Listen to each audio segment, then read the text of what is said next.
Donc je m'appelle Julien Solo, je suis directeur de la rénovation urbaine chez CDC Habitat en Ile-de-France. Mon rôle, c'est de m'occuper de l'ensemble de l'activité de rénovation urbaine pour CDC Habitat en Ile-de-France. Donc CDC Habitat en Ile-de-France, c'est autour de 150 000 logements avec une vingtaine de projets de rénovation urbaine. Le principal défi de ce type de projet, c'est d'abord d'en assurer sa réussite. Souvent, ce sont des projets longs qui se déroulent sur 5, 6, 8 ans, voire même parfois une décennie, qui vont amener des démolitions, de la réhabilitation, des travaux et de la transformation d'un quartier. Donc la réussite, évidemment, est l'objectif primordial pour un bailleur social de ce type d'intervention.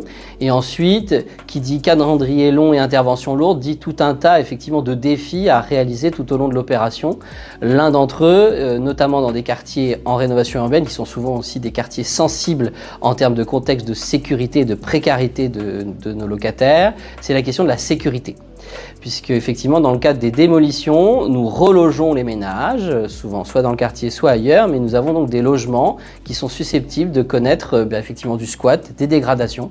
Et la question de sécuriser un quartier tout au long de l'opération est vraiment un enjeu à réussir pour que l'opération se passe dans les meilleures conditions possibles. On a un peu tout essayé sur ce type de quartier, puisqu'effectivement notre problématique c'est d'en assurer la sécurité. On a essayé évidemment les solutions de sécurisation, ce qu'on appelle nous dites passives, à savoir les portes blindées, les alarmes, les caméras de surveillance. On a essayé aussi de la sécurisation dite active, ça peut même aller loin. Certains quartiers connaissent un contexte sécuritaire très dégradé qui nécessite du gardiennage privé, avec notamment, ça peut aller jusqu'au déploiement de maîtres chiens. On a pu aussi envisager de l'occupation temporaire via des associations ou effectivement réfléchir à des variantes de cette modalité. L'enseignement qu'on retient, c'est qu'il n'y a pas d'immeuble mieux sécurisé qu'un immeuble occupé.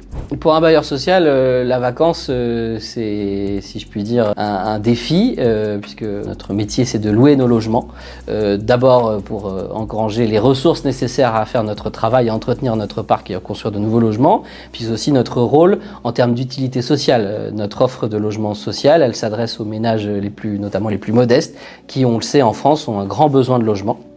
Donc pour traiter ce sujet, déjà c'est la possibilité de remettre en location le plus vite possible, et lorsque ce n'est pas le cas, puisque l'immeuble en question est intégré dans une logique de projet, et bien effectivement là on a eu recours en fait à tester un certain nombre de solutions pour éviter tous les risques inhérents à la vacance, et notamment la question du squat qui nous préoccupe particulièrement, puisque on le sait, dans le cadre législatif aujourd'hui en France, lorsqu'un logement est squatté, il y a assez peu de recours légaux qui nous permettent de libérer rapidement le logement.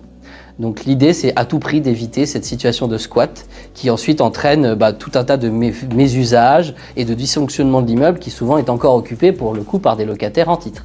Et bien à partir du moment où on a fait cette première expérimentation de 6 mois à Épinay-sur-Seine, elle nous a semblé être pertinente sur les sites qui effectivement recouvraient ces caractéristiques, à la fois d'une certaine attractivité pour trouver des occupants au profil qui pouvait convenir, mais à la fois une situation où les moyens de sécurisation passive n'étaient pas suffisants et ne permettaient pas de sécuriser correctement nos logements. Moi, franchement, ce qui me marque le plus sur ce type de quartier, évidemment, la mise en place assez efficace de l'occupation est un signe de la réussite de cette coopération, de ce travail.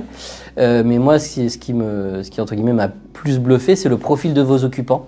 C'est sur votre maîtrise entre guillemets de la commercialisation des logements qu'on vous donne à sécuriser, avec effectivement sur un quartier de ce type des profils de jeunes, d'actifs et de gens qui effectivement trouvent une réponse dans leur parcours résidentiel, et pour autant en introduisant notamment une question un peu de mixité au sein de ces quartiers. Et ça effectivement, moi, c'est ce qui en termes d'expertise de votre côté m'a le plus étonné, puisque en rénovation urbaine, c'est un des résultats que l'on recherche au terme du projet, c'est d'y introduire de la mixité sociale. Et le fait d'être parvenu à la réaliser lors de l'occupation temporaire préalable à la démolition, pour moi, est vraiment un vrai signe, un beau symbole de la réussite de la démarche.